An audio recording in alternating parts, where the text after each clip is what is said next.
Bueno, pues muy buenas tardes a todos. Muy bienvenidos nuevamente a este ciclo de conferencias jubilares que hemos organizado para, bueno, pues para poder vivir y poder acompañar, ¿no?, a la Iglesia, siendo Iglesia en este camino jubilar, ¿verdad?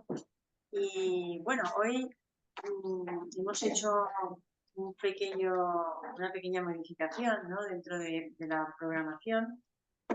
Como habéis visto en el título, teníamos previsto, estamos de hecho en la Cota, en la comunidad de la Cota, aquí en Madrid, con parte de la comunidad y con nuestros invitados que ahora presentaremos. Y bueno, teníamos hoy, como sabéis, previsto hablar precisamente de la esencia del año, que es el jubileo, ¿no?, y el sentido profundo y las indulgencias, pero en este jubileo pues nos ha sobrevenido, ¿verdad?, pues un acontecimiento muy profundo que sin duda le va a dar un giro muy particular a este jubileo. Esto no tenemos la menor duda, ¿no? Se nos ha ido nuestro querido Papa Francisco al cielo. Hemos tenido un cónclave, nuevamente histórico, porque todos los cónclaves lo son, ¿no?, marcan un hito en la historia de la Iglesia. Y tenemos ya un nuevo Papa, ¿verdad? Tenemos a León XIV, Cardenal Robert Prevost, y esto, pues, sin duda nos hizo pensar que ameritaba hacer un pequeño parón y atender, ¿no?, y darnos este espacio privilegiado de reflexionar dentro del jubileo de lo que puede significar para todos, para la Iglesia y para el jubileo, este nuevo pontificado que se nos ha regalado. Entonces, bueno, pues para ello tenemos esta tarde con nosotros a Ángel Barahona. Buenas tardes, Ángel. Buenas tardes, buenas tardes. Bueno, Ángel es un profesor de la Francisco de Vitoria, amigo muy querido de varias de nosotras y bueno, yo particularmente la suerte de haber compartido con él en los últimos 8 años un programa precioso, ¿verdad?, de acompañamiento. Y donde hemos disfrutado muchísimo, seguimos disfrutando muchísimo con todo lo que pasa ahí. Y bueno, Ángel, pues es que es difícil presentarlo, porque yo estaba rehaciendo el currículum y no sabe por dónde empezar, ¿no? Pero realmente, quizá lo primero decir, pues que es esposo de Isabel, que está aquí también acompañándonos. Gracias, Isabel, por acompañarnos. Bueno, padre de 4 hijos, ¿verdad? Y abuelo de 12, a punto de salir, ¿no? Abuelo de 12, bueno, como digo, pues un gran académico, múltiples doctorados en las áreas de humanidades, la última, pues catedrático de teología en la Universidad Francisco de Vitoria, y miembro del camino neocatecumenal, decíamos ahora desde hace como 50 años, o sea que casi socio fundador, el camino lleva 62, ¿no? Así que, bueno, pues una persona que ha caminado en el camino con su familia pues toda la vida, ¿no? Parte de su... Y esto no sé si es por el camino o si es por Ángel, no lo sé, pero lo que le conozco puedo decir, ver en Ángel pues un hombre enamorado, ¿no? Enamorado del hombre, de la humanidad y de la Iglesia, apasionado por la Iglesia, pero sobre todo un profeta, ¿no? Yo siempre lo veo así. Cuando le invitamos a... Bueno, cuando imparte sus clases en el máster, y dice, madre mía, ¿qué va a decir hoy? ¿Verdad? Me tiene Porque miedo.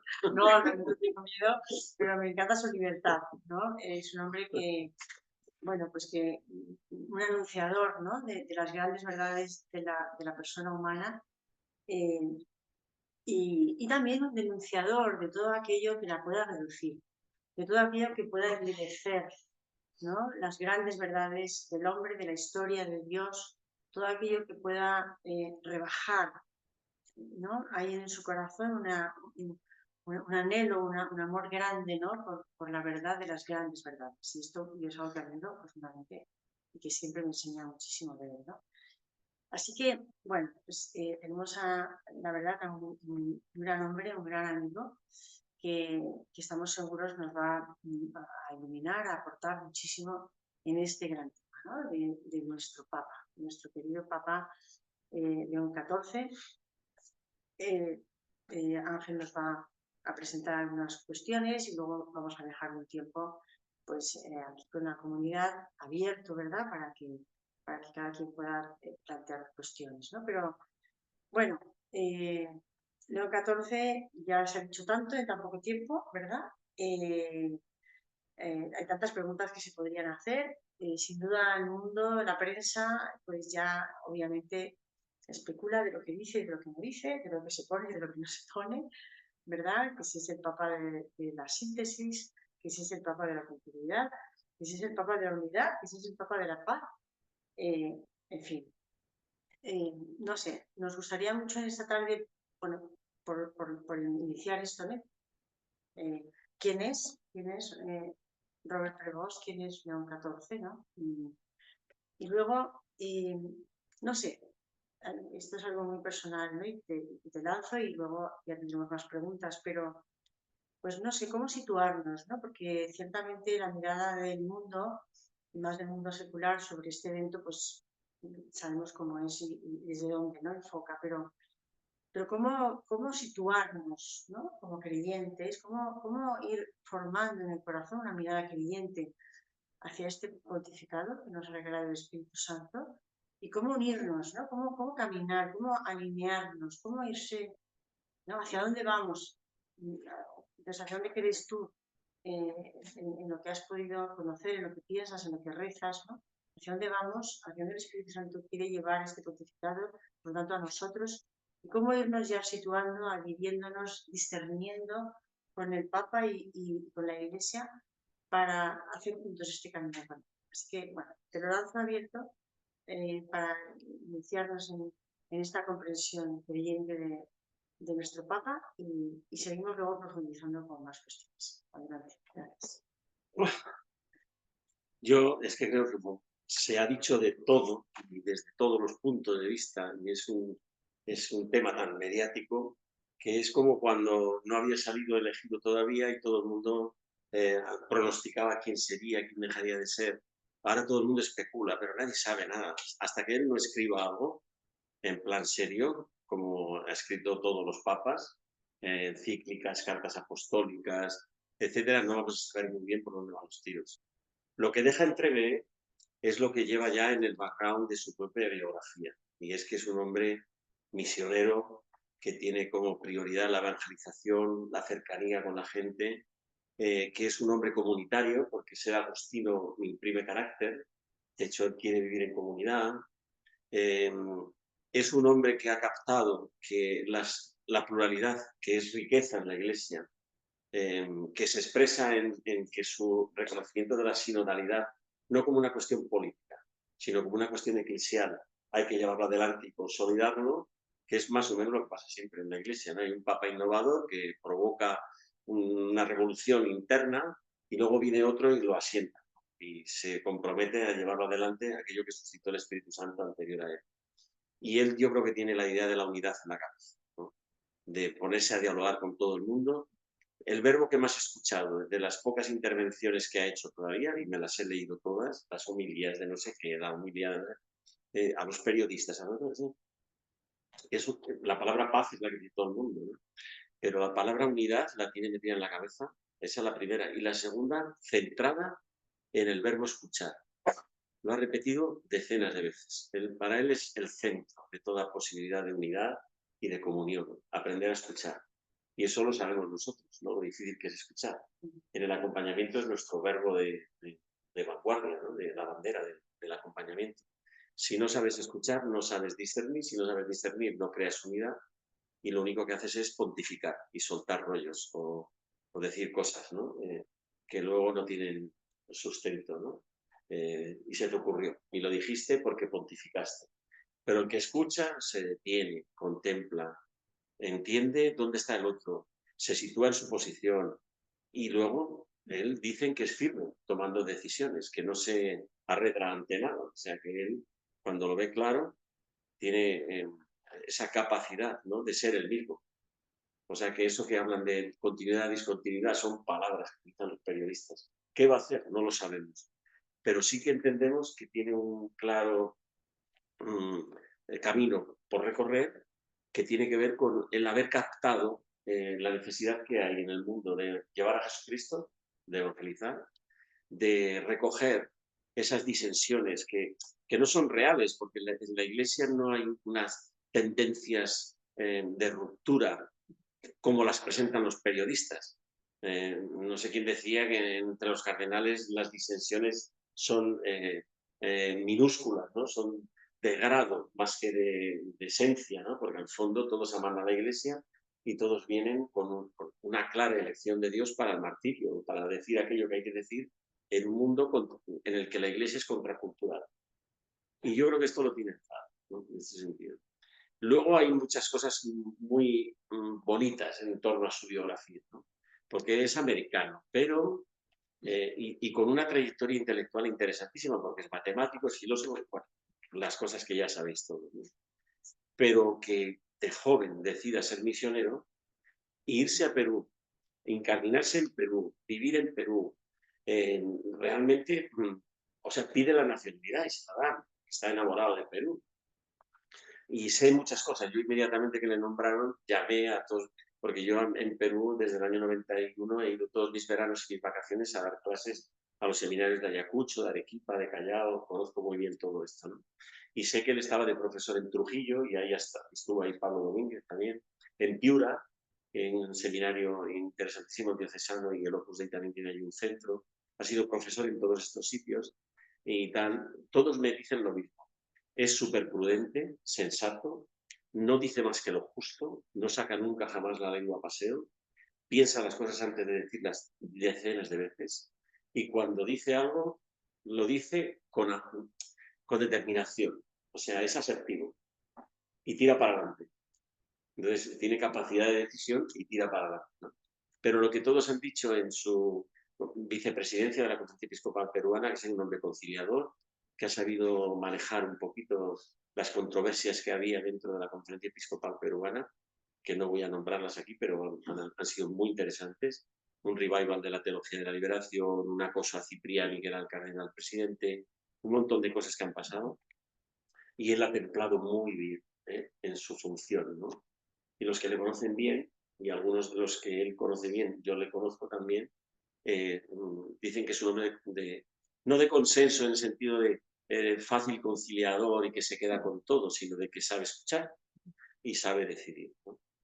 Y luego hay una cosa que es también muy bonita, te mandé el Observatorio Romano, que es todo un número dedicado a él, y hay un capitulito muy interesante donde cuenta cuál ha sido su papel cuando llega a Perú. Él cuando llega a Perú, y eso ya también lo he conocido yo, porque he tenido acontecimientos interesantísimos con ese tema, estaba en plena efervescencia Sendero Luminoso.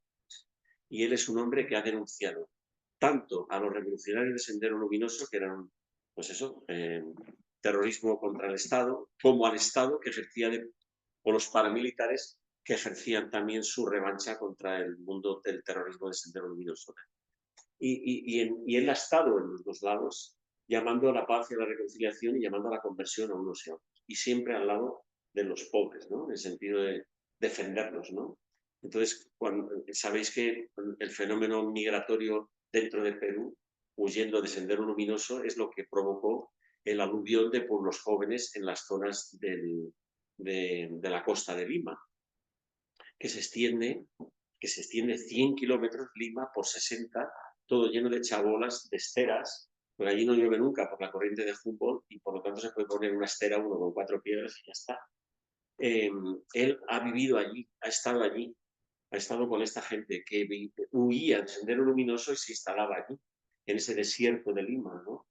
O sea, y ha visitado comunidades alejadísimas a caballo. Ha estado en una zona del norte de Perú, muy cercana a la selva, ¿no? Cerca de Iquitos y cerca de Yurimaguas y cerca de estos sitios, recorriendo en canoa en los ríos o a caballo, visitando a las comunidades más alejadas de su diócesis de Chiclayo, ¿no? O sea, es un hombre entregado. Lo que más me gusta de él es la idea de que su teología es agustiniana. Y ya sabéis quién es San Agustín. Entonces, es el hombre que tiene interioridad, que tiene oración, que tiene un amor a la Iglesia enorme y que viene de una realidad pecadora. Con lo cual, yo sé que va a destilar misericordia por todos los lados, como lo ha hecho el Papa Francisco, ¿no? Con Diles Signos y con Frateritud y con todo esto. En ese sentido, no va a haber ruptura temática, porque va a decir lo mismo que la Iglesia ha dicho siempre. De hecho, el Papa Francisco nunca jamás ha roto nada que tenga que ver con la fe, ¿no?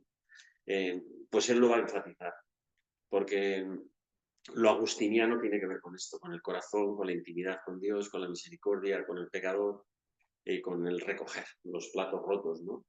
Y no romperlos más, sino restaurarlos con el amor y la caridad. Con lo cual a mí o sea, yo no puedo decir nada hasta que no lea escritos suyos formales.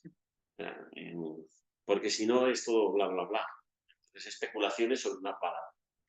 Pero es verdad que el énfasis que él pone en la unidad, la paz, la escucha, etcétera, lanzan pequeños datos que nos permiten interpretar que va a tomar riendas en la historia de este planeta con el tema de las guerras, y eso ya ha empezado, haciendo que Zelensky vaya y ofreciéndose para que el Vaticano sea un lugar de conciliación en la guerra. Evidentemente tiene buenas relaciones con Pizzaballa y sabe muy bien cómo tratar con este tema. Y no sé si hará como hacía Francisco, que llamaba todos los días al párroco de Gaza, pero con toda seguridad va a ser uno de los temas de preocupación porque él tiene esa sensibilidad. Pero también lo ha dicho, hay más de 50 guerras en el mundo que están todavía en acto, en África y en todos los lados. Con lo cual él va a poner a la Secretaría del Vaticano en marcha para poder mediar en todo eso en lo que pueda, porque por lo visto dicen que es muy activo, muy trabajador, incansable, es como todo el Papa. Juan Pablo II se levantaba a las 4 de la mañana para rezar, gestionar y atender luego a la gente, y Francisco 3/4 de lo mismo, y este va a dar la vida a tope por el amor que tiene a la humanidad y a la Iglesia. Con lo cual yo, como con todos los papas, muy contento. ¿Por qué? Porque lo que yo veo detrás de él no es Robert Prevost, sino que lo que veo es Pedro. Y ahí es donde hago lo que me da la gana. Estaba dándole la sorpresa aquí a mi amiga, verás, tú la voy a decir. Exacto. Entonces, es que para mí es fundamental entender quién es Pedro. Por una razón muy sencilla, y es porque la gente cree que se trata de que la Iglesia nombra a un líder político, o los periodistas dicen queremos un tío que esté en la vanguardia de lo que nosotros pensamos y nos dé la razón en todo, y no entienden que la Iglesia tiene otra dinámica, que no es una institución ad hoc hecha para el poder o hecha para medrar en no sé qué cosa, o tener una serie de prevalencias o institucionales para hacer cosas que tengan solo que ver con lo que piensa uno, que tiene que ser la caridad o la política, no sé. Pedro es otra cosa, y Pedro es un tipo entrañable. Yo creo que este hombre es un tipo entrañable en ese sentido, ¿no? Y por eso os voy a comentar qué pienso yo de quién es Pedro y por qué creo que este Papa, esta va a ser su prioridad. Porque detrás de la teología de Pedro ya se puede deducir todo lo demás. Pero hay que saber cuál es la teología que se le encarga a Pedro, porque Pedro no tiene teología, se la encarga, ¿no? ¿Y cuál es el encargo que le hace Jesucristo a Pedro? Este es el punto, ¿no? Entonces, en Mateo 16, y es una exégesis que a mí me encanta porque tengo algunos amigos protestantes, hay quien dice que estoy muy cerca del protestantismo, nada más lejos, pero sí que amo a los protestantes, porque son hermanos nuestros en la fe como a los ortodoxos y como a todos otros.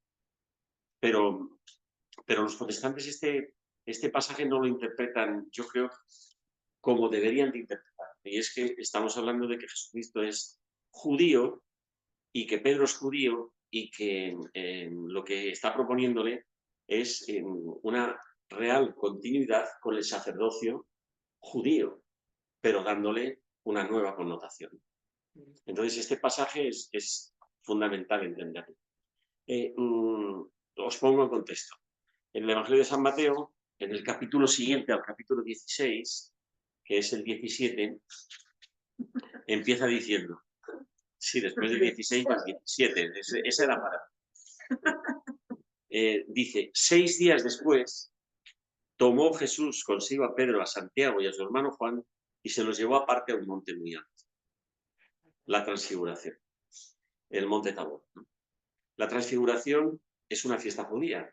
Jesucristo en el último año de su vida pública, o sea, él antes no había ni una sola vez que no respetase las festividades litúrgicas judías.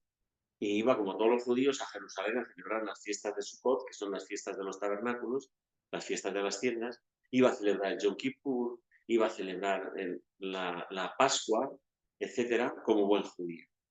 Pero en esta ocasión resulta que la fiesta de las tiendas le pilla en el Monte Tabor. Y dice 6 días después. 6 días después, el itinerario que hay entre donde vamos a ir ahora, que vamos a ir a Cesarea de Filipo, a Banias, Cafarnaún y el Tabor, son jornadas de andar pues 24 kilómetros, ¿no? Que andarían 30 kilómetros, jornadas de 6 días. El otro evangelista dice 8 días después. Da lo mismo. Lo que está diciendo es que en esa fiesta de la transfiguración que le pillan el Tabor, 6 días antes han estado celebrando Yom Kippur. ¿Y eso qué es? Esa fiesta del Yom Kippur, ¿qué es? Y ahora os lo cuento, en el contexto en el que esto que hace nos da a entender la transformación revolucionaria que quiere hacer Jesucristo con el judaísmo. Donde Pedro tiene una figura especial. ¿No? Y es porque en Yom Kippur es el único día del año en el que el sumo sacerdote entra dentro del Sancta Sanctorum, abre la puerta, descorre el velo del templo, entra dentro y allí un cabrito y un cordero. El sacrificio del Yom Kippur es que los altares alrededor de toda la esplanada del templo se llenan de sacerdotes que van matando animales para el sacrificio, ¿no? Y de alguna forma esa sangre paga por los pecados del pueblo, ¿no? Y la gente pues compraba pichones según sus poderes adquisitivos, corderos o bueyes o lo que sea, y se montaba en la parafernalia. Pero solamente el sumo sacerdote tenía la potestad de entrar dentro, donde había un altar que tenía una placa, todo estaba rodeado de oro, la placa de la caporet era un altar, allí ponía un cordero, lo ataba de pies y manos, ¿no? para probar que no balase, porque ese cordero tenía que ser impoluto, blanco, perfecto, manso, etcétera, etcétera. Y luego lo degollaba, cogía la sangre en cubos de oro y lo aspergía sobre la multitud, salía fuera, lo aspergía. Salía fuera, además con vestiduras especiales, de una túnica de lino puro, esplendente, como la que Cristo manifiesta en la transfiguración del Tabor, que dicen que cegaba los ojos, que representa un poco también la presencia de Yahvé en Moisés en el Sinaí, que le cegaba los ojos a los israelitas ver el rostro de Moisés y lo tenía que cubrir. Es decir, la presencia de Dios es siempre. Y este lo tenía en la túnica de lino veteada de oro, como el propio telo, el velo que separaba el Sancta Sanctorum del pueblo. Salía a las 12 del mediodía, manchado de sangre, pero evidentemente refulgente, al sol del mediodía, imaginaos, ¿no? En Israel, ¿no? Y cogía la sangre, la aspergía sobre todo los que estaban allí y se perdonaban los pecados. Era el rito penitencial por excelencia. Primero se tocaba el shofar en recuerdo del carnero que sustituyó a Isaac en el sacrificio del Génesis 18. Los judíos tocan el shofar, que es el cuerno que es como un lamento, y se oye por todo Jerusalén y ya todo el mundo sabe que ha llegado el momento del perdón de los pecados. Es decir, que el cordero ha muerto en su lugar, como murió uno, un carnero en lugar de Isaac, ¿no? Esta es la parafernalia del Yom Kippur. Claro, esto es la identidad judía por excelencia. El sumo sacerdote realiza un acto litúrgico donde solo él, en ese momento, dentro del Sancta Sanctorum, puede pronunciar el inefable nombre de Yahvé, que nadie puede pronunciar. Por eso veréis que los judíos, si os carteáis con alguno de ellos, cuando ponen Dios, ponen D-S. O Yahvé, que es el tetragramaton, son consonantes. Luego le pone unos vocales y dice Jehová, otro Yahvé, otro no sé qué, pero no tiene vocales, porque ese nombre no se puede pronunciar. Solamente lo susurra el día este de Yom Kippur, el sacerdote, una vez al año. Esa fiesta es en Jerusalén, cuando había templo, o ya no lo han vuelto a celebrar jamás, desde que Tito lo destruyó. Pero justo ese día, por lo que sabemos de que 6 días después estaban en el Monte Tabor haciendo la fiesta de las tiendas, el día de Yom Kippur, Jesucristo, que acaba de triunfar en Cafarnaún, ha curado a un paralítico, ha hecho milagros, acaba de multiplicar en Dalmanutá los panes y los peces y todo el tinglado, todo el mundo le sigue y tal, se larga, se aleja, no quiere saber nada de la multitud y se lleva a los discípulos a Banias, que está donde nace el Jordán, cerca de las estribaciones del Monte Hermón. Ahora no se puede ir allí porque está muy cerca de la frontera de Siria y el Líbano, bastante cerca, ¿no? y está la cosa muy conflictiva, ¿no? Yo llevaba allí alguna vez, bueno, a Daniel y al padre Florencio no se llevaba allí, cuando se podía ir, pero nunca más se ha ido, ¿no? Y mira que en la universidad vamos de veces a ir, ¿no? A ver las fuentes del Jordán, porque era además el camino del exilio por el cual cuando los babilonios y los asirios expulsaron a los judíos de su tierra y los llevaron a Babilonia, a Siria, era la ruta, seguían todo el Jordán, empalmaban con el Hermón, daban un pequeño salto hasta el Tigris y el Éufrates y iban todo el rato con agua dulce en lugar de atravesar el desierto. Pero ¿qué es lo que significa Banias para un judío? Aparte de que era el camino del exilio, era un lugar de goín, de impuros. Esa ciudad, Cesarea de Filipo, es una ciudad que baja la temperatura a 15 grados en verano, porque el agua que emana de la montaña del Hermón, que está de casi nieves perpetuas, y en aquella época seguro, siempre está fresca, siempre está dulce, siempre está rica, limpia. Allí Cesarea de Filipo, ¿no? Le dedican un palacio a Filipo, ¿no? Como una especie de agasajo de ¿cómo se llama eso? De palacio de verano, ¿no? Para pasar el calorazo que hace en Israel. Pero es un lugar que tiene una tradición milenaria de sacrificios infantiles a Moloch, a Pan, a los dioses paganos cananeos de esa zona, y por lo tanto es una zona contaminada, impura. Jamás un judío va allí. Solo cuando está obligado por el exilio, va allí. El canto del Salmo 40, que dice, habla de las aguas del Jordán y del Diglao, es una evocación poética, porque a partir del momento en el cual se instalan allí los romanos y los sacrificios humanos infantiles tienen lugar, es un lugar que no puede pisar un judío si no tiene que hacer luego centenares bueno, centenares es una exageración, de purificaciones para quitarse de encima la contaminación. Y Jesucristo se los lleva allí. ¿Por qué? Qué escándalo, ¿no? Claro, es que Jesucristo está por encima de la ley que mata al hombre, y la ley es una pedagogía para que el hombre comprenda. Se los lleva allí para que ellos entiendan que lo que quiere hacer es un nuevo Israel. La palabra eclesia, que ya la utilizaban los esenios, significa asamblea, reunión, etc. Pero en el Nuevo Testamento aparece muchas veces como aquello que quiere inaugurar Cristo, un nuevo Israel al que él llama iglesia. Pero una iglesia, una asamblea, como el pueblo de Israel, que es una asamblea, cuando se reunían en el desierto era convocar la asamblea. Esa nueva iglesia, esa asamblea, necesita un Aarón y un Moisés. ¿Y quién es el nuevo Aarón? Y aquí viene el punto.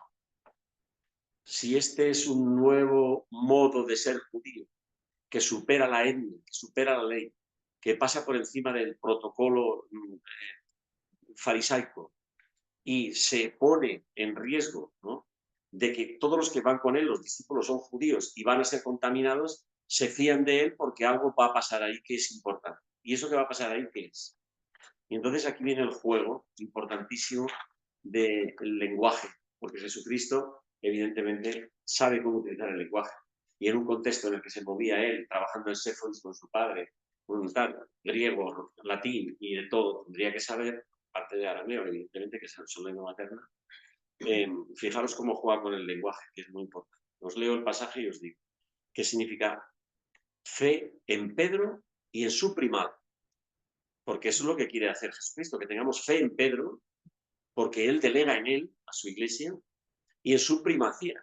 Él no es un patriarca metropolitano como puede ser el patriarca de Atenas o Kirill II en Moscú o lo que sea, que se pervierte ese patriarcado en forma nacionalista y es una fe abducida por la política y el nacionalismo. No, la Iglesia es universal, no se sujeta a lo local, no se sujeta a lo nacional, porque tenemos papa, no obispo metropolitano. Aunque sea obispo de Roma, Pedro, él es el papa, es decir, Pedro para toda la Iglesia. Y eso es importantísimo, ¿no? Porque eso excede las fronteras, excede los límites étnicos, excede la ley, saca a lo cristiano de lo judío, sin negar que lo judío puede ser lo cristiano y que el cristiano viene de lo judío, porque él lo es, ¿no? Pero me entendéis, ¿no? Dice, tras llegar O sea, se van de Cafarnaúm, alejándose de la multitud, tal. Al llegar a la región de Cesarea de Filipo, le hizo esta pregunta a sus discípulos. Esa pregunta nos la hace a nosotros. ¿Quién creéis vosotros que es Prevost? ¿Un matemático, un filósofo, un teólogo, un revolucionario, un teólogo de la liberación, un aperturista, un conservador? ¿Quién decís vosotros que es Pedro? Pues esta pregunta se la hace Jesús a los discípulos. ¿Quién decís vosotros que soy yo? ¿O quién dice la gente que soy yo? Esa es la pregunta que siempre nos hacemos todos, ¿no? Situarnos frente a esto. ¿Quién dicen los hombres que es el Hijo del Hombre? Y ellos le respondieron, pues esto, las diversiones, las divergencias políticas que son divertimento, ¿no?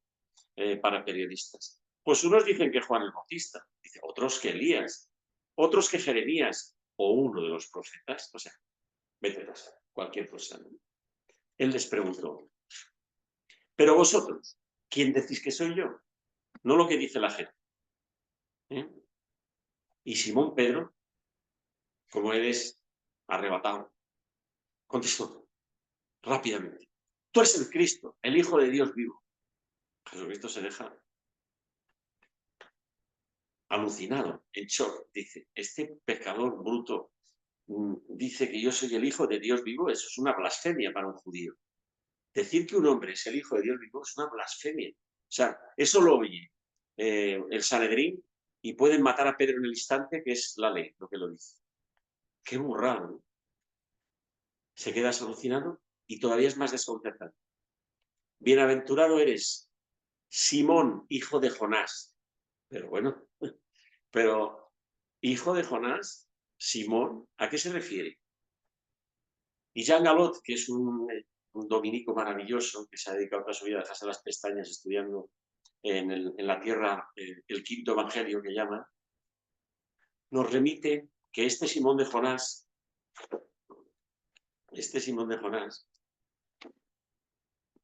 es un sumo sacerdote que en Eclesiástico 50, si lo encuentro, porque esta Biblia, no encontraba mi Biblia, la que machaco a todas horas, y me he traído esta, que es la litúrgica.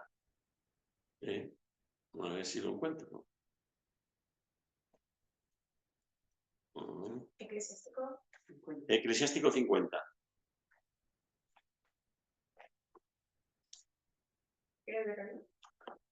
¿Lo tienes? La de la conferencia. ¿Cómo? La conferencia episcopal. Ah, bueno, sí, esa me sirve. Trae. A ver. Fijaros.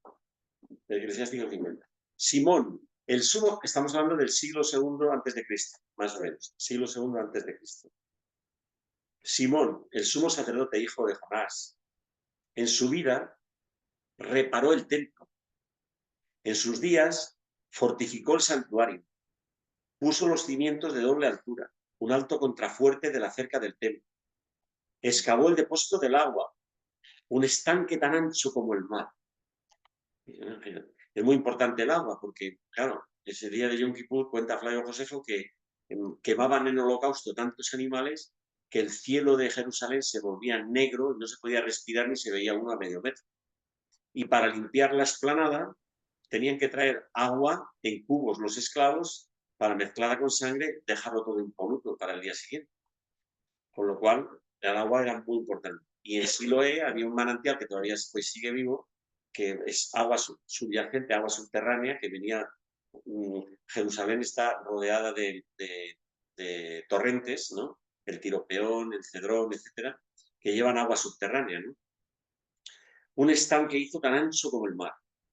Él cuidó de su pueblo para evitar su ruina. Fortificó la ciudad contra un posible asedio. Atentos, día de Yom Kippur, está describiendo. Qué glorioso era cuando, rodeado de su pueblo, salía de la casa del velo.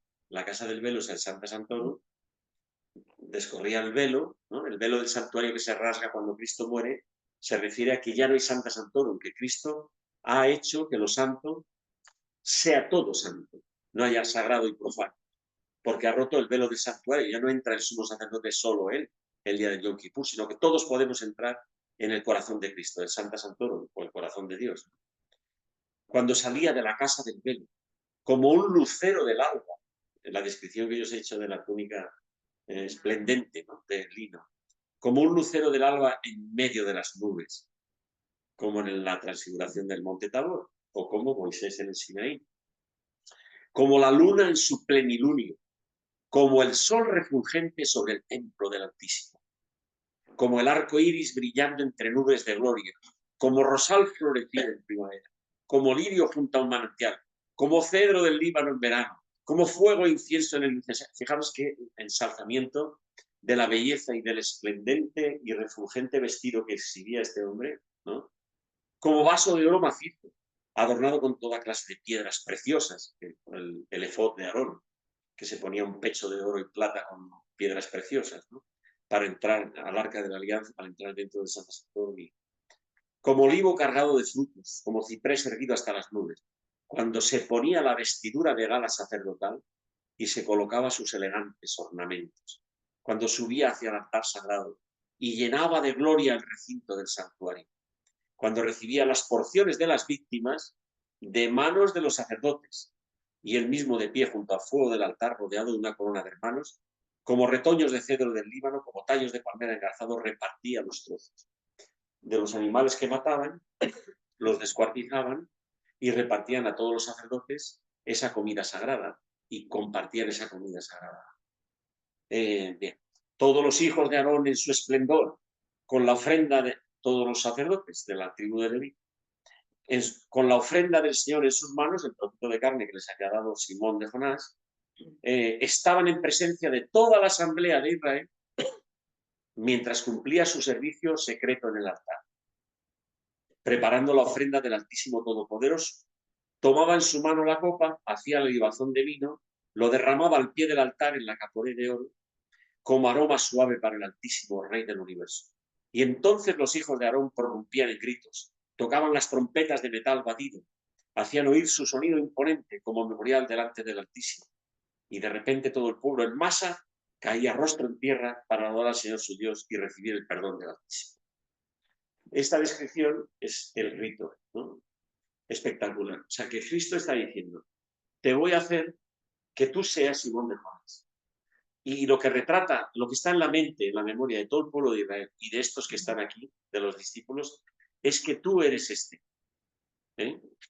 Bueno, dicho lo cual, te dejo el ordenador y seguimos con nuestro San Mateo 16. Ahí se me ha doblado. Dice así.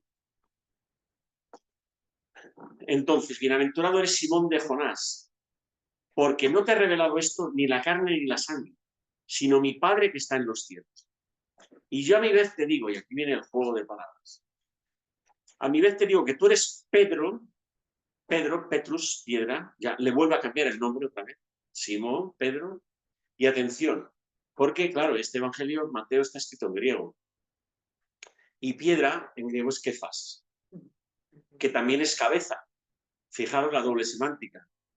Y la trilitera KFS, le añades las vocales y tienes el nombre de Caifás, que en ese momento era el sumo sacerdote que estaba celebrando el Yom Kippur en Jerusalén.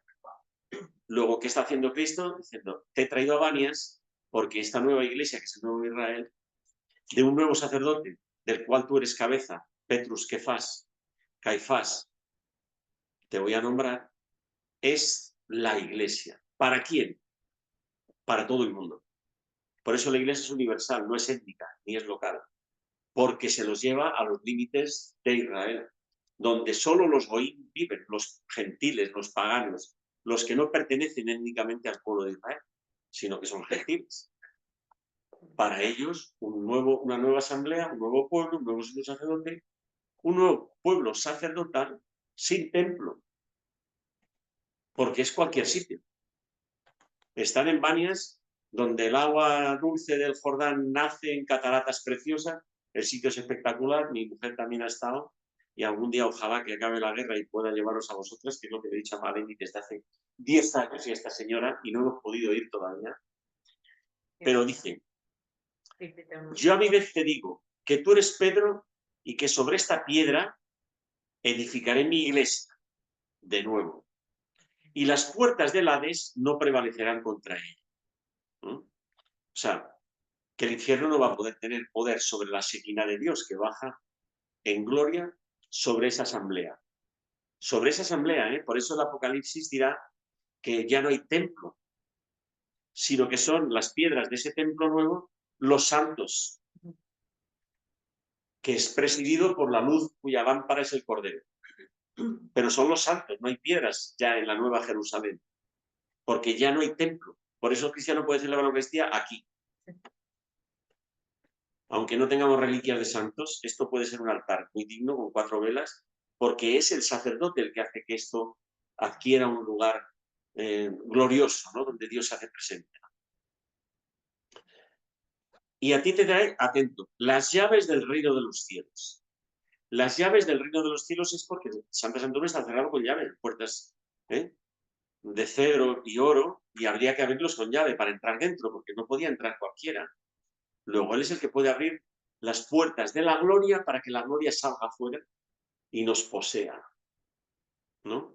Por eso los cardenales y los obispos llevan solideo, porque representan la gloria de Dios, la Shekinah de Dios, la gloria que sucedía, que bajaba del cielo en ese momento, que bajaba sobre el altar, ¿no? Baja y se posa sobre la cabeza del obispo, que está llamado a sustituir al Cordero, a ser mártir, que es lo que significa la sangre que jura un obispo cuando es ordenado. Ser mártir, apóstol, sucesor de los apóstoles, por lo tanto llamaba martirio. O sea, te daré las llaves del reino, atento. Pero fíjate, coma, lo que ates en la tierra quedará atado en los cielos, y lo que desates en la tierra quedará desatado en los cielos. ¿Por qué el verbo atar es distinto del abrir con llave? ¿Qué es lo que hacía el sumo sacerdote? Atar al cordero. ¿Y para qué ataban al cordero? Para degollarlo. Y coger la sangre, aspergirla sobre los que estaban presentes y quedaban perdonados sus pecados. O sea que aquí está todo lo católico, la confesión, el sacramento de la Eucaristía, la santidad de todas las cosas, la primariedad de Pedro, está todo aquí, ¿no? Por eso los hermanos luteranos este pasaje se resisten a entenderlo de esta forma y hacen interpretaciones y lucubraciones de lo más curioso para poder saltear el hecho de que Pedro tiene un lugar especial, ¿no? Entonces mandó a sus discípulos que no le dijesen a nadie, que él era el Cristo. El Cristo es el ungido, el Mesías, aquel que ha de venir. Pero atención, ya anuncia, si él se pone a sí mismo como Cristo, el ungido, ¿a quién se unge? Al que va a ser sacrificado. Y inmediatamente ya les empieza a decir a los discípulos: señores, este año no hemos ido a cumplir con los ritos de los judíos del templo porque hemos inaugurado una nueva fe, pero esa nueva fe pasa por la muerte. Tengo que ir a Jerusalén, le dice a los discípulos, y sufrir mucho de parte de los ancianos. Ancianos es presbítero y en griego, es significar sacerdotes de la casta de Leví, o sea, los fariseos, los sumos sacerdotes y los escribas, que le matarían, pero él, lo leo bien como dice aquí. Desde entonces comenzó Jesús a manifestar a sus discípulos que él debía ir a Jerusalén y sufrir mucho de parte de los ancianos, los sumos sacerdotes y los escribas, que le matarían y que resucitaría al tercer día. Atentos. Porque ¿quién es Pedro? ¿Un hombre leal? No, es un traidor. Delante de una sierva la ha negado 3 veces. Un hombre, sí, es un tío aguerrido que se deja arrebatar y echado para adelante. Pero, como todos nosotros, tiene que tener miedo al sufrimiento, miedo a la cruz, miedo al Calvario, miedo a todo. E inmediatamente que Cristo le hace esa presentación de cuál es su destino, dice: Señor, de ningún modo, ni se te ocurra. ¿Qué estás diciendo? Lo dice aquí, de ningún modo, ni se te ocurra, Señor, no te puede suceder eso. Y punto. Jesús se vuelve y le dice: quítate de mi vista, Satanás. O sea, fijaros lo que dice, esto es importantísimo. Porque en nuestra sociedad ¿qué es lo que en nuestra sociedad es el escándalo? La cruz. Escándalo para los gentiles y para nosotros es fuerza de Dios. Pero la cruz, también para nosotros puede ser un escándalo, ¿no? Fijaros, huir de la cruz es satánico. Upagé, Satán. Es decir, ponte detrás de mí, no me hagas tropezar haciéndome pensar que Dios es un malvado porque me ha destinado para la muerte de cruz. O sea, para la muerte en Jerusalén. Quítate de mi vista, Satanás. O sea, todo aquel que te invite a huir del sufrimiento, ese viene de Satán. Si escuchas a alguien que te dice, no te enfrentes a esto, no obedezcas a la superiora, no seas humilde, búscate la vida, eso es de Satán. El que te invita a huir de la cruz, eso es satánico. El cristiano sabe que solo en la cruz encuentra descanso, que solo Cristo reposó en la cruz, que la cruz es un lecho de amor, el lugar donde pueden reposar las aves del cielo, donde tálamo nupcial, todos los signos de la iglesia primitiva, cuando hablan de la cruz como leño, como madero, hablan del lugar de reposo, donde Cristo reposará la cabeza. El Hijo del Hombre reposará la cabeza sobre la cruz. Es el descanso del ser humano. Y nuestra sociedad, con el counseling, el coaching, la medicina y tanta farmacéutica por ahí dándote pastillas para que no sufras, lo único que hace es alejarte del encuentro con Jesucristo. Eso no quiere decir que no tomemos medicinas y que no vayamos al médico, pero no como si fuera nuestra salvación, sino como un instrumento que nos ayuda. Porque si tratas de huir de la cruz, lo que estás haciendo es algo satánico. Y así se lo dice a Pedro, ¿eh? O sea, este es un punto. Quítate de mi vista, Satanás. Solo me sirve de escándalo. La palabra escandalón, que es técnica, en el Evangelio hay dos palabras técnicas que aparecen por primera vez en la historia de la literatura en el Evangelio. Escándalo y multitud. Y son muy parejas. Porque la multitud es, pensamos todo lo que piensa todo el mundo, y lo que piensa todo el mundo es, huyamos de la cruz. La multitud es piedra de tropiezo, la muchedumbre hoy aclama y mañana dice crucificado. La multitud es sonámbula, la masa es indiferente a la moral, es un sonambulismo colectivo, una paranoia, ¿no? Por eso Jesucristo siempre personaliza, ¿no? Deshace a la multitud en el Evangelio de la adúltera, por ejemplo, ¿no? El que esté libre de pecado, que tiene la primera piedra, de uno en uno se fueron yendo, desamortiza esa unanimidad de la masa que solo sabe a matar, como dice Díaz Canet, la masa, la multitud. Esa muchedumbre es el escándalo, porque dicen, no, no sufrirás. Está diciendo Pedro, tú piensas como todo el mundo. Es un pagano, piensas como todo el mundo. Los que piensan como todo el mundo son los que piensan como Satán. De hecho, había algún escrito de San Anselmo al respecto, diciendo que Satán había cometido el error de pensar que la cruz sería el final de Jesucristo y fue dupé par la croix, engañado por la cruz, porque resulta que resucitó. Y le salió el tiro por la culata. En lugar de destruirlo, lo catapultó, porque le abrió para siempre la vida, ¿no?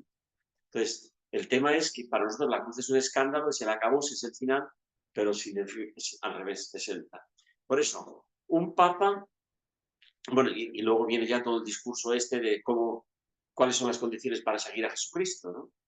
Y dice, le dijo a sus discípulos, entonces, si alguno quiere venir en pos de mí, niéguese a sí mismo, tome su cruz y sígame. Porque quien quiera salvar su vida la perderá, pero quien pierda su vida por mí la encontrará. Esta es la lógica del don, la locura del Evangelio. Pues yo estoy convencido de que todo Pedro, de que todo Papa, tiene esto como columna vertebral de su ministerio.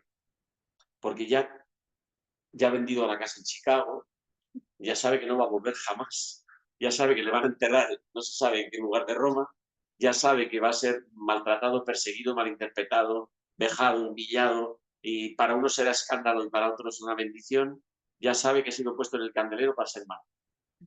Porque seguir a Jesucristo es abrazar la cruz. Por eso, claro, aceptarlo, y en la presentación que hacen los periodistas dice, me han elegido, pero yo no me lo merezco. No he hecho méritos para estar aquí. Y sin embargo deja entender, pero es una misión. Y la misión significa que está por encima de lo que a ti te apetece. Por eso estáis vosotros aquí. Porque tenéis una misión por encima de lo que os apetezca. porque habéis descubierto el amor de Dios y en el agradecimiento devolvéis el amor que habéis recibido. Esa misión es desde Pedro a la altura máxima a la nuestra, la altura mínima, pero es la misión. El que pierde la vida la encuentra.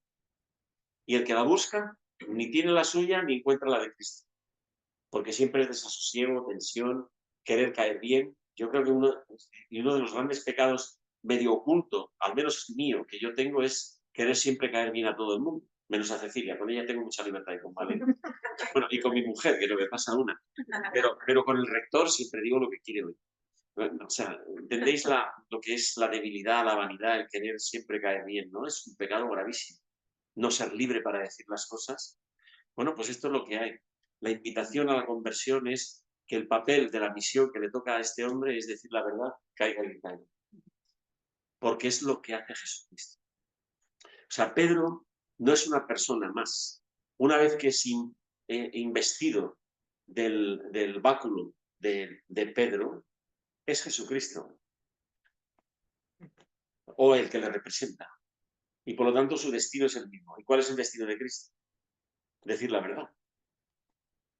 Jugarse la vida por decir la verdad. Por amor al otro. Ya, no reservarse nada para sí mismo. Y esto es lo que este hombre va a hacer, ¿no? Con un estilo propio, porque no es el mismo estilo que Francisco, pero nadie tiene por qué juzgar cuál es el estilo idóneo. Porque para muchos Francisco ha sido aquello que les ha acercado a una versión de Cristo que para ellos era la que les servía, y Juan Bautista. Y Benedicto XVI era aquello que servía a aquellos que tenían un corte más intelectual, y Juan Pablo II a los que tenían un corte más aguerrido, más batallador, más polaco, más y tal. Y este nos sorprenderá. No me atrevo a decir nada, pero nos sorprenderá. ¿Qué atractivo me presenta a mí? Que será un hombre que tratará de conciliar la ciencia y la fe. O sea, que será un razón abierta, UFV, como la copa de un pino, porque es matemático y es filósofo, y además teólogo. Y encima le gusta la arqueología y tiene un diploma sobre arqueología, con lo cual tiene lo que tiene que tener una UFV. O sea, para mí es la figura UFV por este libro. De hecho, deberíamos de pensar en darle el premio Razón Abierta post-mortem. Bueno, ¿eh? Te invitáis. Va a ser complicado. Pero, a ver, es un hombre que lo ha conocido todo, porque al ser prior de los agustinos, hoy me he enterado yo, por ejemplo, que el obispo del cardenal de Hong Kong ha dicho que él había estado ya en China y la conoce perfectamente. Porque los agustinos tienen en Shanghái, en Hong Kong, un colegio, un convento, mucha actividad misionera, y él estuvo allí cuando fue general. Pero ¿dónde no ha estado un general de los agustinos? Los agustinos están en todo el mundo. Entonces él conoce la realidad de China, conoce la realidad de la India, conoce la realidad en África, en América Latina como nadie, y Estados Unidos como nadie. Entonces, y Europa, claro, ¿qué confianza no tendría Francisco en él que le nombra aquel que elige a los obispos? ¿Tú sabes qué misión es esa? Recomendarle al Papa quién tiene que nombrar de obispo, y es el precepto del ministerio episcopal, ¿no? Este sí, este no. ¿Por qué? Y hablarían entre ellos, dirían, pues porque tiene tal, el don tal, el carisma tal, aquello tal. Esa confianza suprema es que ha reconocido en él un hombre inteligente con discernimiento y que tiene clara, ¿qué cosas tiene que tener clara? Para Francisco tenía que tener clara la sinodalidad, él ha estado presente en el sínodo, pero vuelvo a decir que él ha matizado delante de los periodistas que él no habla de una sinodalidad política, que es lo que piensan que los periodistas creen que la Iglesia debe hacer. O sea, el empoderamiento de la mujer para ser sacerdote, todas esas cosas que hay en el entorno polémico de lo que entienden los políticos por sinodalidad. No, sinodalidad en sentido eclesial, que es que todo el mundo tiene que ser escuchado, que todo el mundo tiene que ser escuchado. Es que se dice fácil esa palabra, pero eso significa que tienes que escuchar a todo el mundo. Es decir, aquellos que piensan cómo tiene que ser la Iglesia, pues también hay que escucharlo, pobrecito. Aquellos que piensan cómo tiene que ser la sexualidad, aquellos que piensan cómo tiene que ser la familia o el matrimonio, hay que escucharlos a todos. Y luego decidir sinodalmente, pero la Iglesia sinodalmente significa que después de ser escuchados todos, el que decide es Pedro. ¿Entendéis? O sea, no es una decisión colegiada ni democrática. La democracia pura, que la inventan los benedictinos o la asamblea cristiana primitiva, es somos escuchados todos en el concilio de Jerusalén, pero luego todos reconocen que la última palabra la tiene Pedro. Por eso Pablo va a someterse a él.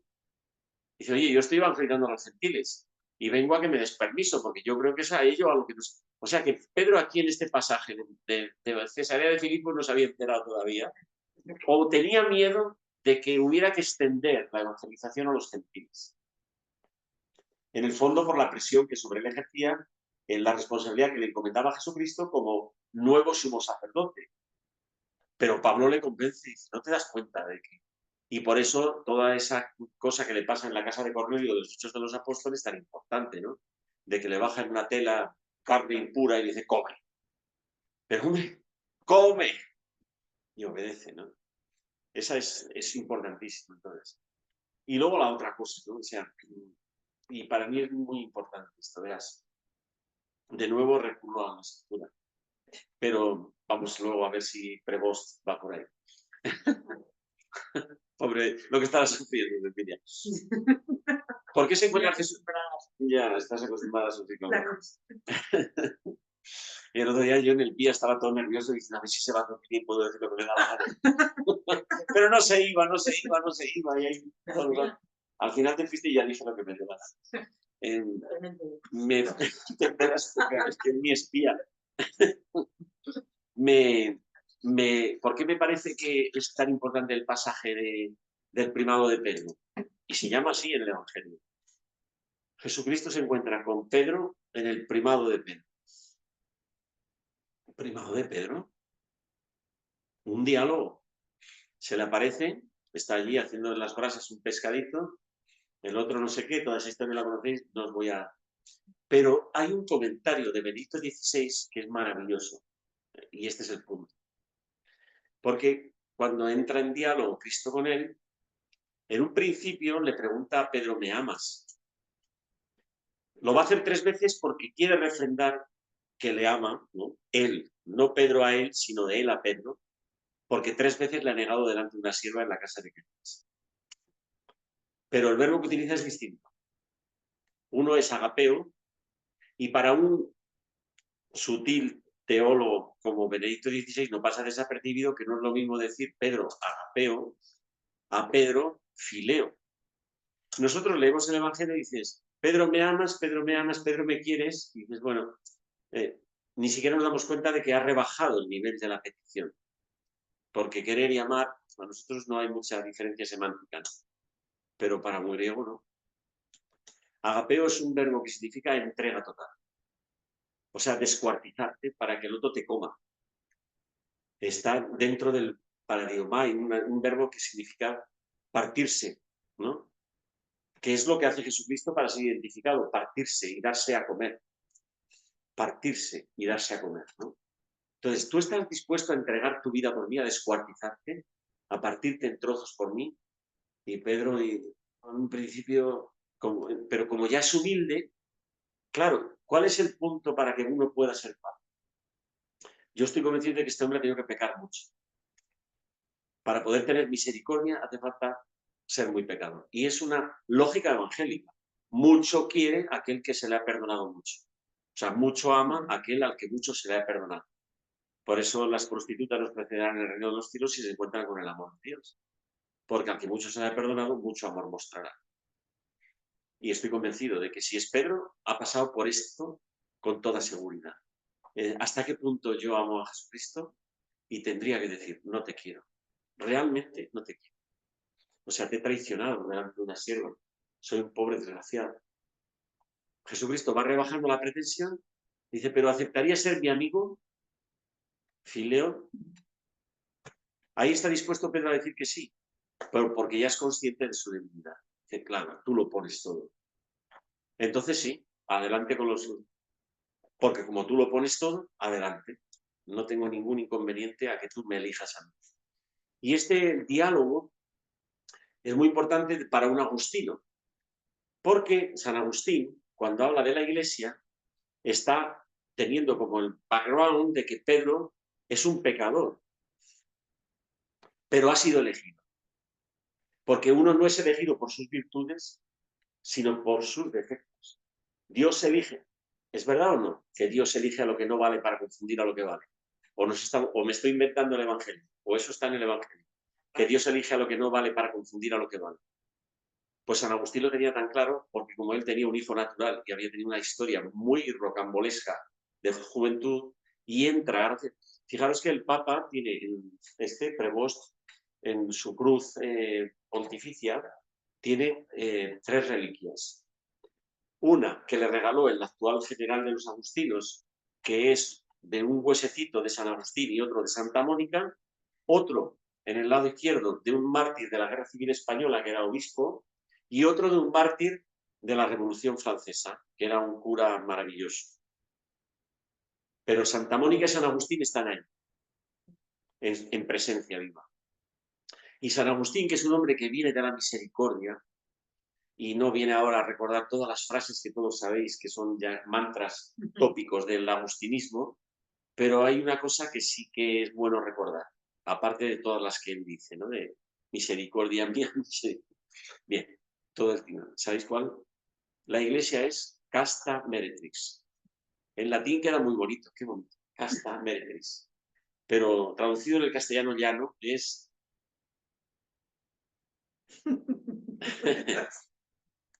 Entonces, ¿por qué es casta? ¿O por qué es sadik, que significa justo? ¿Por qué es ajustado a la voluntad de Dios? Porque está Cristo en medio de la iglesia. ¿Y por qué es prostituta? Meretriz, porque estoy yo. Esa conciliación, esa tensión antropológica y existencial es fundamental para saber que de mí solo se puede esperar la traición ante Caifás, ante una sierva de Caifás, y que si se espera algo de mí es porque tú me has elegido y tú vas a estar en mí. Casto porque tú estás en mí, porque me inhabita el Espíritu Santo, que tú me has dejado cuando tú te has ido. Entonces, esa doble cara de la Iglesia, ¿cómo no la va a tener si él ha estado 1 año y medio en el Vaticano viendo lo que hay ahí? Y lo que hay ahí es que es una institución que está llena de pecadores, que está en tensión de santidad, todo pecador, sí, pero está lleno de pecadores. Y lo ha visto en sus propias manos, que habrá gente que se rija por sus apetencias sexuales, por el amor al dinero, y estará corrompido por esto y por lo otro, etcétera, en el fondo, ¿no? Pero que hay una esperanza, porque Cristo está en medio de su iglesia, de que eso se pueda reconvertir. Por eso en la iglesia no hay un juicio sumario y condenatorio de nadie. Hasta el último minuto nadie sabe si no hay una oportunidad para ser salvado. En fin. Y luego datos, por ejemplo, en esta necesidad de tomar decisiones no le ha temblado la mano. Ya están los periodistas diciendo por qué ha quitado la palabra. Sí. Y todos especulando. Pero puede ser tan simple como que Paglia ya tiene 80 años y ya le tocaba irse. Otros no, es para restituir ¿a quién? Otra vez a la cúpula del Juan Pablo II, que quiere deshacer o rehacer lo que Francisco hizo de forma arbitraria desde nuestro punto de vista. Vete tú a saber por qué lo ha hecho. Lo que está mostrando es que tiene autoridad para hacerlo. Y que considera que en este momento Paglia no cumple esa función y que hace falta poner otra vez el vicario que estaba antes, para que de alguna forma reconstruya algo que fue un bien para la Iglesia, que es el Instituto Juan Pablo II, la teología del cuerpo y toda esa cosa maravillosa que la Iglesia no tiene por qué rechazar, porque eso es fe y forma parte de la doctrina. Por lo tanto, ¿por qué hay que quitárselo de en medio? ¿Lo entendió mal Paglia? No lo sabemos, yo no sé quién para juzgarlo. Pero lo que sí que sé es que ha tomado una decisión que aun cuando permite especulaciones periodísticas y arbitrarias, tiene, eso es, que tiene fortaleza, capacidad de decisión y espíritu de continuar y reformar, o de continuar y consolidar, o de corregir y mejorar aquello que ha sido el legado de Francisco, con el cual él ha tenido una relación especial. Porque Pedro se lo pasa al siguiente. Aunque lo elija el Colegio Apostólico, evidentemente al final es el Espíritu Santo y el Colegio Apostólico el que consuma la libertad y la voluntad de elegir a alguien para que haga esta misión vocacional que es ser Pedro en el siglo XXI. Y aquí me callo.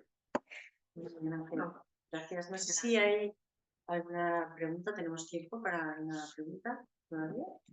Yo tengo 3, pero variadísimas. Pues ahora. Te las dejo todas y ahí esta es la que quieras. Muchas gracias. Siempre es un gustazo.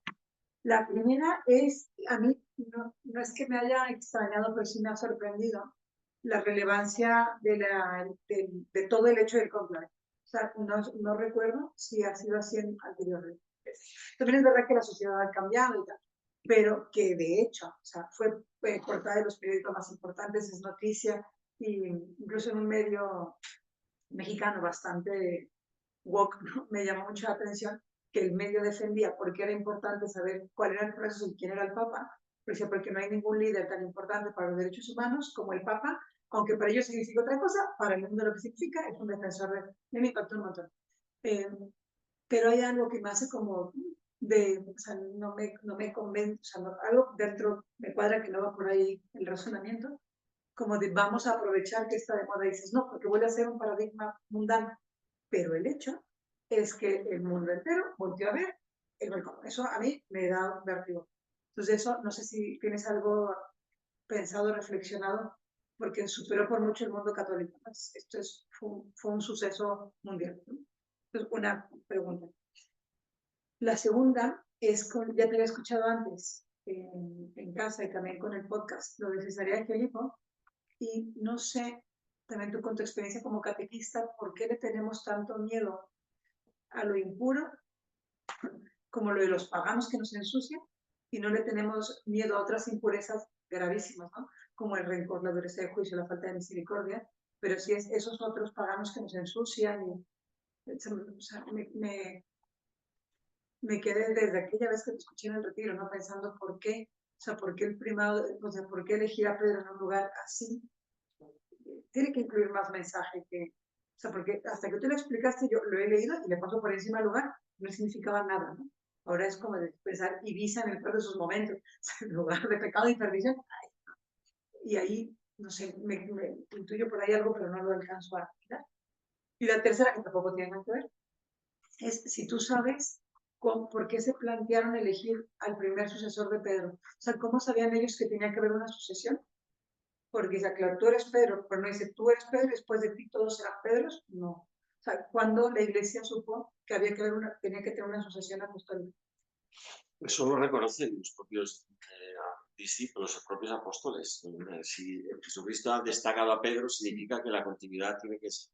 Pero es algo que deducimos nosotros, no es una... formalmente y burocráticamente vamos a firmar un papel donde se diga que tenemos que elegir al siguiente. No, la costumbre crea ley. Entonces ya está. Esto lo ha hecho Jesús, nosotros lo repetimos. Así es todo. Cristo solo ha ordenado varones, pues hacemos varones. O sea, ¿para qué vamos a plantearnos corregir lo que Cristo se supone que ha dejado consolidado consuetudinariamente? Yo soy quien para corregir lo que Cristo ha inaugurado, pues ya hacemos lo mismo en una cadena de transmisión sin problemas. Yo no me planteo ningún problema en ese sentido. Respecto de lo otro, mira, es mucho más fácil quitarse de encima lo formal y lo que viene de fuera que lo que sale de dentro. Y lo dice el propio Evangelio. El mal no viene de fuera. El mal es el mal que viene de fuera o lo formal o lo que piensen estos o aquellos, lo demás allá. El problema de erradicar lo que habita en tu corazón, eso sí que es complicado. Esa es tu segunda pregunta. Pues imagínate lo que nos cuesta comprender que hacemos daño con la mirada, con la palabra, que nuestros pecados matan a lo que tenemos alrededor, reconocerlo, convertirse, humillarse, pedir perdón. Eso es mucho más complicado que quitarse del medio juzgando a otro de que tiene la culpa de lo que a mí me pasa o descargando con otro de que por tu culpa yo estoy sufriendo y me purifico rápido, ¿no? Porque tú eres un sinvergüenza y descargo sobre ti toda mi rabia. La tendría que descargar sobre mí, porque Jesucristo dice, mírate a ti mismo, ¿sabes? Antes de mirar la debilidad que hay en el ojo del otro. Por eso te has rascado tú el ojo en este momento. Ha habido una solidaridad inmediata a mis palabras. Mimética. Esa es la segunda. Y la primera, evidentemente estamos en una era donde los periodistas tienen que rellenar hojas, páginas, minutos, etcétera, y han desembarcado en Roma porque había que rellenar. La novedad atrae, etcétera.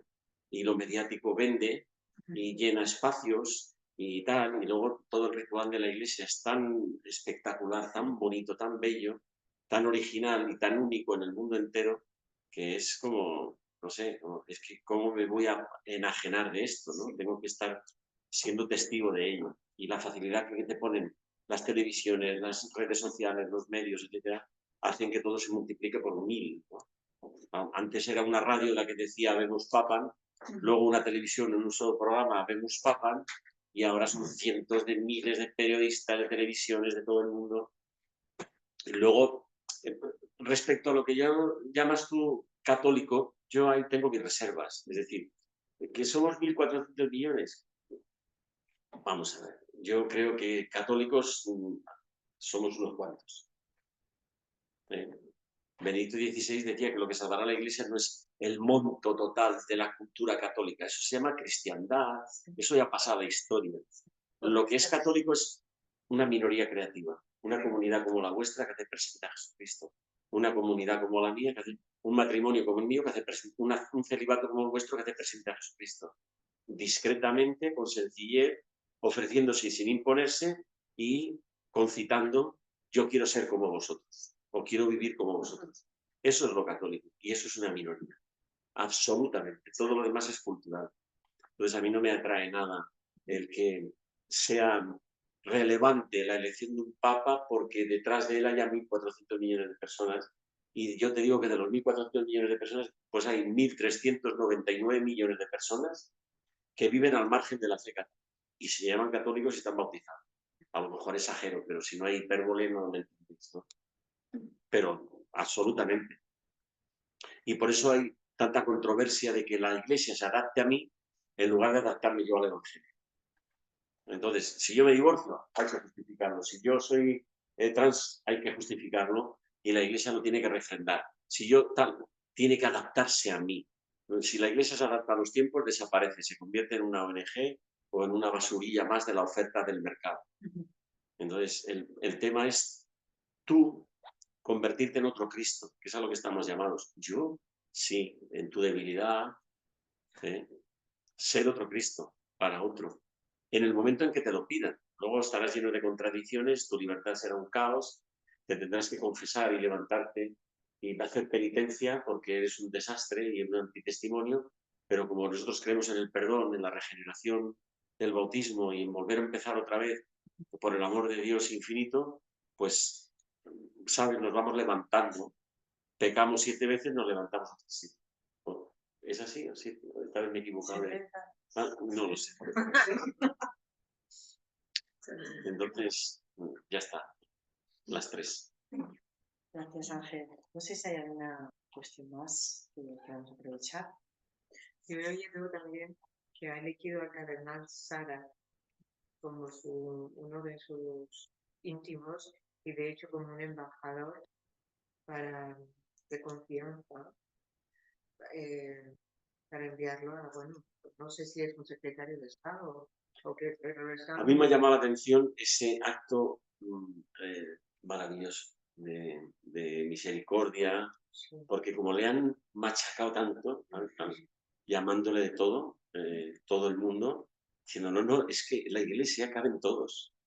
Los que vosotros llamáis conservadores, retrógrados, no sé qué, no sé cuántos, y los más vanguardistas y más pro LGTBI, todo, aquí caben todos. El tema es que la Iglesia no entra dentro de los cánones de lo que es del baremo de los periodistas y de los políticos. Y me parece un acto genial de inteligencia. Que yo atraigo a todos, me da lo mismo que esté a la derecha que a la izquierda, ¿no? Aquí. Y me parece fantástico. Porque además él necesita gente con criterio, y el cardenal Sara tiene criterio. ¿Me entiendes? Y que pueda poner equilibrio en los desmanes que se pretenderán desde otras posiciones más vanguardistas. Pero al final es lo que yo digo, o sea, los cardenales le han elegido a él porque aman más a la Iglesia que su proyecto. O sea, los cardenales son gente santa. Yo me estudié para poder hablar con Isidro Gatell. Antes del podcast hicimos otro encuentro en la capilla de la UCV. Me estudié el perfil y la biografía de un montón de ellos, de los candidatos posibles. Excluimos a Prevost porque era americano y pensamos que no iba a salir un americano en el momento de Trump que pudiera ser ¿no? Representante de toda la Iglesia Universal, porque el estereotipo contra el yanqui excluye a muchísima gente, ¿no? Y tal. No invocaste al Espíritu Pero no Santo. invocamos al Espíritu Santo para hablar de eso. Cuando Entonces, preparaste, lo baremamos, Isidro y yo. Isidro, ya sabéis que ha sido secretario de la Conferencia Episcopal, es un tío que sabe de obispos y de todo, ¿no? Pero lo dijimos, no puede ser. Y entonces, de todos los que vimos, o sea, yo me estudié unos 20 y él otros tantos, por ahí. Unas biografías tan alucinantes de santidad, de amor a la Iglesia, de amor a Jesucristo, de vida entregada, increíbles, preciosas. O sea, para escribir una novela. Digo, pues ya me da lo mismo, que salga el que quiera, porque, ¿sabes? Entonces, lo que pasa es que teníamos preferencias, evidentemente. Yo tenía mis preferencias y Isidro las suyas. Lo que sí que sabíamos que, por mucho que dijera la gente que Parolín sí, Parolín no, ¿no? Y otros que estaban en una edad que estaban a punto de ser elegibles ya, de no ser elegibles ya, pues tampoco había que los fuera. O sea, excluimos a muchos por muchas razones. Al final nos quedamos con unos 40 o 50. Prevost estaba entre ellos, pero no entre los 10 que pensábamos que sí, para nosotros. Pero bueno, fue divertido.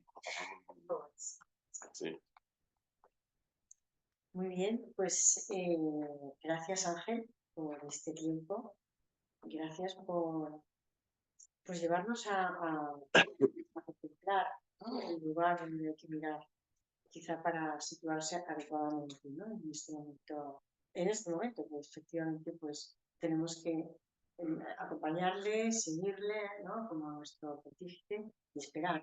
Pero hay una cosa que es clara, que hay que mirar a César de Felipe realmente. Hay que comprender quizá con mucha más profundidad toda la diversidad carismática, ¿no? Que hay ahí para realmente situarse, ¿no? Y con una perspectiva profundamente creyente y desde ahí, bueno, pues abrirnos a misterio, ¿no? Porque yo sí creo que este tema que has mencionado varias veces al inicio, ¿no? De la unidad, y su lema, precisamente, ¿no? De ser humano y uno y tal. O sea, creo que hay algo ahí intuitivo, ¿no? Que todos tenemos en este cambio epocal, que no sabemos lo que significa tampoco, lo decimos mucho, pero hay unos cambios de paradigma, solo Dios nos puede enseñar el corazón. Y aprender a ser uno, que es el sueño de Cristo, ¿no? El sueño de la Trinidad. Eso es.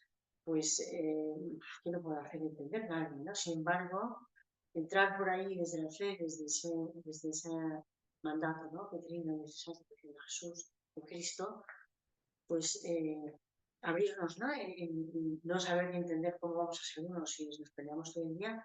Y sin embargo, sí, y sin embargo, quizá en esta cambio epocal que pueda, no sé, intuitivamente llevarnos a la unidad definitiva, no sé, algo así, ¿no? Entonces, creo que hay algo fascinante, ¿no? Que se abre en esa manera de la unidad, que trae a Sara y que puede dialogar con cualquier obispo alemán que no tiene las cosas tan claras y puede realmente hablar con todos y escuchar a todos. Entonces, creo que todos ahí, eso que te decía al inicio, o sea, a mí me interpela mucho cómo nos situamos, ¿no? Desde la fe, desde el de Filipo, a esta invitación del Espíritu Santo a la unidad, ¿no? Que es algo que nos trasciende tanto pero bueno, creo que nos quedamos ahí, en Cesarea de Filipo, ¿verdad? En contemplación, desentrañando lo que ha significado, lo que pueda estar significando esto, y seguimos adelante, esperando cumplir con nuestra promesa de la ¿verdad?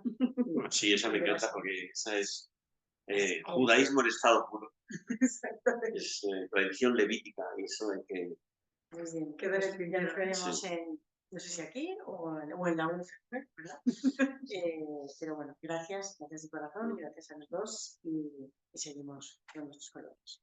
Fenomenal. Muchísimas gracias a vosotras, porque cada oportunidad en la que puedes hablar a Jesucristo me rebota.